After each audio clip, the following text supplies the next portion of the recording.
तभी सोचा है हमारी सुबह की शुरुआत अब अलार्म से कम और फोन की स्क्रीन से ज्यादा होती है। हम्म। आंख खुलते ही हाथ फोन पर जाता है। कुछ ईमेल्स, दोस्तों के मैसेज, सोशल मीडिया पर एक नजर। ये सब इतना अपने आप होता है कि हम सोचते भी नहीं। बिल्कुल। ये हमारी आदत नहीं, हमारी जिंदगी का ऑपरेटिंग सिस्टम बन गया है। और ये इतना सहज लगता है कि हम कभी रुक कर ये नहीं सोचते कि ये सिस्टम बना कैसे, काम कैसे करता है और असल में ये हमें कैसे बदल रहा है। और आज हम यही करने वाले हैं। हमारे पास एक काफी गहरा चैप्टर है जो इन्हीं सब चीजों के बारे में बात करता है। Email, social media, online shopping और यहाँ तक कि सरकारी कामकाज भी। हम्म। तो आज का मिशन है इन जानी पहचानी चीजों के पीछे की अनजानी कहानियों और इनके असर को समझना।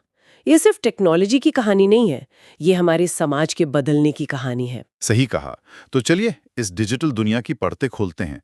शुरुआत उस चीज से करते हैं जिसने शायद इस पूरी क्रांति की नींव रखी। ईमेल, इलेक्ट्रॉनिक मेल, लगता है कितना पुराना और बोरिंग सा शब्द है ना? हाँ, लगता तो है। पर सोचिए, इसी ने पहली बार हमें दुनिया के किसी भी कोने में बैठे इंसान को लगभग मुफ्त में और तुरंत एक संदेश भेजने की ताकत दी थी। पर यह काम कैसे करता है? हम तो बस सेंड दबा देते हैं। इसके पीछे मतलब 3 हीरो काम करते हैं। एक है आपका ईमेल पता, जो आपका डिजिटल पोस्टल एड्रेस है। ठीक है। दूसरा है ईमेल क्लाइंट, यानी आपका जीमेल या आउटलुक ऐप जो आपका पर्सनल डाकिया है। और तीसरा, सबसे अहम, है ईमेल सर्वर, जो दुनिया भर में फैले हुए वो पोस्ट ऑफिस हैं जो आपकी चिट्ठियों को सही पते पर पहुंचाते हैं। और मुझे इस चैप्टर में एक बात बड़ी कमाल की लगी। 1971 में जब रे टॉमलिंसन ने पहला ईमेल भेजा, तो वो असल में एक ही कमरे में रखे 2 कंप्यूटरों के बीच था। हाँ, बिल्कुल। और फिर 1972 में उन्होंने एट सिंबल का इस्तेमाल शुरू किया।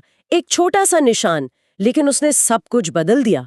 उसने सब कुछ बदल दिया, क्योंकि उस एक सिंबल ने पहली बार एक इंसान मतलब यूजर नेम को उसकी डिजिटल लोकेशन यानी कि डोमेन नेम से जोड़ा।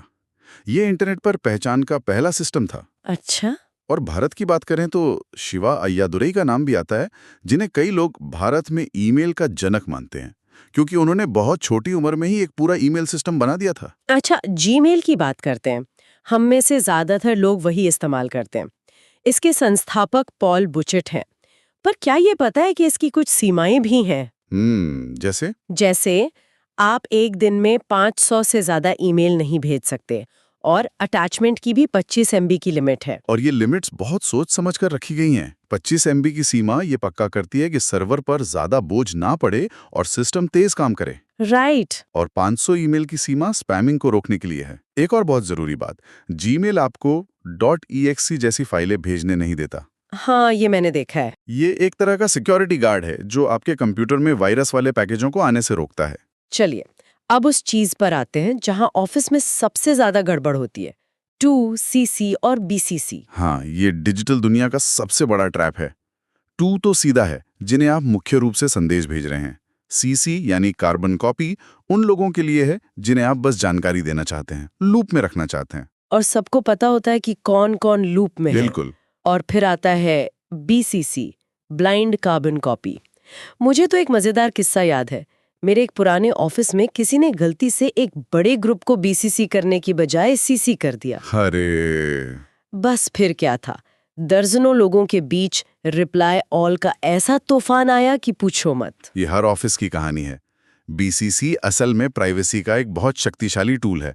जब आप नहीं चाहते कि हर कोई ये जाने कि ये मेल और किस-किस को गया है, तब इसका इस्तेमाल होता है। ये डिजिटल शिष्टाचार या नेटिकेट्स का एक अहम हिस्सा है। सही बात है, लेकिन ईमेल के कुछ नुकसान भी तो हैं। मेरा इनबॉक्स तो देखकर ही कभी-कभी सिर दर्द होने लगता है। सैकड़ों प्रमोशनल ईमेल के बीच वो एक जरूरी मेल ढूंढना किसी मिशन से कम नहीं लगता। बिल्कुल। इसे इंफॉर्मेशन ओवरलोड कहते हैं।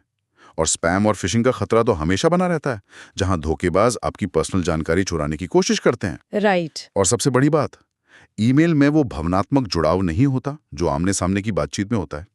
एक गलत शब्द का मतलब कुछ का कुछ निकाला जा सकता है। ईमेल ने दुनिया को जोड़ा, पर शायद थोड़ा दूर भी कर दिया। और फिर ईमेल से एक कदम आगे बढ़कर आई वो दुनिया जहां हम अब अपना सबसे ज्यादा वक्त बिताते हैं। Social networking, Facebook, Twitter, Instagram, ये अब सिर्फ वेबसाइट्स नहीं है, ये डिजिटल चौराहे हैं जहां दुनिया भर की बातें होती हैं, बहस होती हैं और रिश्ते बनते बिगड़ते हैं। और इनके बारे में कुछ तथ्य तो वाकई सोचने पर मजबूर करते हैं। जैसे ट्विटर पर आप सिर्फ 280 अक्षरों में अपनी बात कह सकते हैं। पहले तो ये और भी कम 140 थे। और ये सिर्फ एक नंबर नहीं है, इस सीमा ने हमें अपनी बात को बहुत छोटा और असरदार तरीके से कहना सिखाया। लेकिन इसका एक साइड इफेक्ट भी हुआ। क्या? जब जगह कम होती है तो आप बारीकियों पर ध्यान नहीं देते, आप सीधे और कभी-कभी ज्यादा आक्रामक तरीके से अपनी बात रखते हैं। इसने हमारे पब्लिक डिस्कोर्स को बदला है। बिल्कुल। और वीडियो की भी एक सीमा है, 2 मिनट 20 सेकंड, यानी हर चीज छोटी, तेज और तुरंत ध्यान खींचने वाली होनी चाहिए। फेसबुक पर अकाउंट बनाने के लिए कम से कम 13 साल का होना जरूरी है, पर हम सब जानते हैं कि इसे लागू करना कितना मुश्किल है। इसका महत्व सिर्फ दोस्तों से जुड़ना नहीं है, ये सूचना के प्रसार का सबसे तेज जरिया बन गया है। कोई भी खबर या विचार सेकंडों में दुनिया भर में फैल सकता है। हाँ, ये तो है। लिंक्डइन जैसे प्लेटफॉर्म ने तो नौकरी ढूंढने और प्रोफेशनल रिश्ते बनाने का तरीका ही बदल दिया है। लेकिन यहाँ एक बहुत बड़ा लेकिन है। इसका एक स्याह पहलू भी है। प्राइवेसी की चिंताएं, साइबर बुलिंग और सबसे खतरनाक, गलत सूचना का फैलना। हाँ, कोई भी कुछ भी लिख सकता है और वो जंगल की आग की तरह फैल जाता है। सही कहा। और इससे जुड़ी एक और चीज है, इंस्टेंट मैसेजिंग। व्हाट्सएप, टेलीग्राम, अब तो हमारी ज्यादातर बातचीत यही होती है। यहाँ भी कुछ कमाल के आंकड़े हैं। व्हाट्सएप ग्रुप में अब 1024 लोग हो सकते हैं।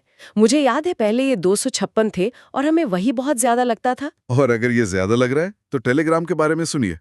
वहां एक ग्रुप में 2 लाख तक सदस्य हो सकते हैं। 2 लाख? ये तो एक छोटे शहर के बराबर है। ये फिर एक ग्रुप चैट कहाँ रहा? ये तो एक तरह का पर्सनल ब्रॉडकास्ट स्टेशन बन गया। बिल्कुल। इसके तो गलत सूचना फैलाने या प्रोपेगेंडा के लिए बहुत गंभीर परिणाम हो सकते हैं। बिल्कुल। और यही इन प्लेटफॉर्म्स का दोहरा चेहरा है। एक तरफ ये बड़े पैमाने पर कम्युनिकेशन को आसान बनाता है, दूसरी तरफ ये उसे कंट्रोल करना लगभग नामुमकिन कर देता है। व्हाट्सएप के जेन कॉम और ब्रायन एक्टन और टेलीग्राम के पावेल डुरोव ने शायद सोचा भी नहीं होगा कि उनके बनाए ऐप्स का असर इतना गहरा होगा। वैसे सोशल मीडिया से पहले भी तो एक जरिया था जहां आम लोग अपनी बात दुनिया के सामने रख सकते थे। ब्लॉग्स, सही पकड़ा। ब्लॉग एक तरह से सोशल मीडिया और ईमेल के बीच का पुल था। अच्छा। ये आपकी अपनी ऑनलाइन डायरी या अखबार था, जहां आप लंबे लेख लिख सकते थे, अपने विचार साझा कर सकते थे और एक समुदाय बना सकते थे। आज भी कई लोग ब्लॉग्स का इस्तेमाल करते हैं अपनी विशेषज्ञता दिखाने के लिए या एक ब्रांड बनाने के लिए। अगर आपका ब्लॉग चल पड़ा तो आप विज्ञापनों से पैसे भी कमा सकते हैं। लेकिन इसमें मेहनत बहुत है। आपको लगातार अच्छा कंटेंट बनाना पड़ता है। ब्लॉग ने ही असल में यूजर जनरेटेड कंटेंट की नींव रखी। ये पहली बार था जब इंटरनेट पर कंटेंट बनाने वाले सिर्फ बड़ी कंपनियां नहीं बल्कि आम लोग भी थे। सही है। इसी ने आगे चलकर यूट्यूबर्स और इन्फ्लुएंसर्स की दुनिया का रास्ता खोला। तो हमने देखा कि हम कैसे बात करते हैं, कैसे अपने विचार शेयर करते हैं। अब जरा उस दुनिया में चलते हैं जहां पैसे का लेन देन होता है। बात करते हैं ई कॉमर्स की, यानी ऑनलाइन सामान खरीदना बेचना। अमेजॉन, फ्लिपकार्ट, ये नाम अब हमारी जिंदगी का हिस्सा हैं। अमेजॉन के जेफ बेजोस को तो सब जानते हैं, लेकिन इस चैप्टर में एक दिलचस्प बात लिखी है। क्या? कि भारत की पहली ई कॉमर्स कंपनी fabmart.com थी, जिसे के वैथीस्वरन ने शुरू किया था। अरे वाह! और इसके जो मॉडल है ना, वो बड़े दिलचस्प हैं। जब हम अमेजॉन से कुछ खरीदते हैं तो वो तो हुआ B2C, यानी बिजनेस से सीधे कंज्यूमर तक। हाँ। लेकिन अमेजॉन खुद भी तो हजारों छोटे बिजनेसेस को अपना सामान बेचने का प्लेटफॉर्म देता है। सही बात है। तो वो एक तरह से B2B यानी बिजनेस टू बिजनेस का भी काम कर रहा है। और OLX और क्विकर जैसे प्लेटफॉर्म तो पूरी तरह से C2C पर चलते हैं, यानी कंज्यूमर टू कंज्यूमर, जहां आप और हम जैसे लोग एक दूसरे को पुराना सामान बेचते हैं। बिल्कुल। एक और मॉडल है C2B, कंज्यूमर टू बिजनेस। ये थोड़ा उल्टा है, जैसे कोई फ्रीलांस लेखक या डिजाइनर अपनी सेवाएं किसी कंपनी को बेचता है। सही। ये पूरी की पूरी गिग इकोनॉमी इसी पर बनी है। तो ये तकनीकें सिर्फ हमारे खरीदने का तरीका नहीं बदल रही, बल्कि हमारे काम करने और पैसे कमाने का तरीका भी बदल रही हैं। तो ये तो हुई पैसे और सामान की लेन देन की बात। लेकिन क्या हो जब हमें सरकार से कोई काम हो? पहले तो दफ्तरों के चक्कर काटने पड़ते थे, लंबी लंबी लाइनें लगती थीं। अब सरकार खुद हमारे फोन में आ गई है और इसी को ई गवर्नेंस कहते हैं। बिल्कुल। इसका मकसद सरकारी सेवाओं को आसान और पारदर्शी बनाना है। और भारत में इसके 2 बहुत जबरदस्त उदाहरण हैं, उमंग ऐप और डिजिलॉकर। उमंग ऐप तो कमाल का है। इसका पूरा नाम है unified mobile application for new age governance. ये एक सुपर ऐप है जहां आपको केंद्र और राज्य सरकारों की सैकड़ों सेवाएं एक ही जगह मिल जाती हैं। राइट। और ये 23 भाषाओं में काम करता है। और डिजीलॉकर, ये सिर्फ एक स्टोरेज ऐप नहीं है, ये आपके दस्तावेजों को सरकारी तौर पर मान्यता देता है। अच्छा। यानी अगर आपने ट्रैफिक पुलिस को डिजीलॉकर में अपना ड्राइविंग लाइसेंस दिखाया तो वो पूरी तरह से मान्य है, आपको असली कार्ड लेकर घूमने की जरूरत नहीं। ये एक बहुत बड़ा बदलाव है। इसमें 10 MB तक के दस्तावेज रखे जा सकते हैं, जो कि काफी है। ये हमारे लिए एक सुरक्षित डिजिटल पहचान बनाने जैसा है। और जैसे ई कॉमर्स के मॉडल थे, वैसे ही ई गवर्नेंस के भी हैं। जब आप पासपोर्ट के लिए ऑनलाइन अप्लाई करते हैं तो वो है G2C, यानी सरकार से नागरिक। जब कोई कंपनी किसी टेंडर के लिए ऑनलाइन अप्लाई करती है तो वो है G2B, यानी सरकार से व्यवसाय। और G2G भी होता है सरकार से सरकार। जब अलग अलग सरकारी विभाग आपस में डिजिटल तरीके से जानकारी साझा करते हैं ताकि काम तेजी से हो। हाँ। और आखिर में G2E, यानी सरकार से कर्मचारी, जैसे छुट्टी के लिए ऑनलाइन अप्लाई करना। तो सोचिए, हमने कहाँ से शुरू किया था? एक कमरे में भेजी गई एक ईमेल से लेकर अब हमारी पूरी जिंदगी, हमारी दोस्ती, हमारी शॉपिंग, हमारी राजनीति और हमारे सरकारी काम, सब कुछ डिजिटल हो गया है। तो इन सब का मतलब क्या है? साफ है कि इन उपकरणों ने हमें जबरदस्त सुविधा और ताकत दी है। हम दुनिया से पहले से कहीं ज्यादा जुड़े हुए हैं। लेकिन हर ताकत के साथ एक बड़ी जिम्मेदारी भी आती है।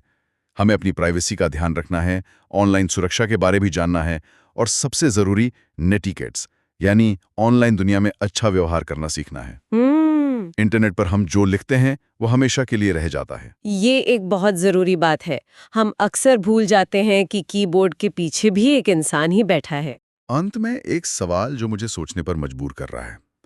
ये सारे स्रोत हमें बताते हैं कि ये प्लेटफॉर्म्स क्या हैं और कैसे काम करते हैं। लेकिन बड़ा सवाल ये है कि जैसे जैसे ये हमारे जीवन में गहरे उतरते जा रहे हैं, क्या हम इन्हें चला रहे हैं या ये हमें चला रहे हैं? वाह, ये तो गहरा सवाल है। बिल्कुल।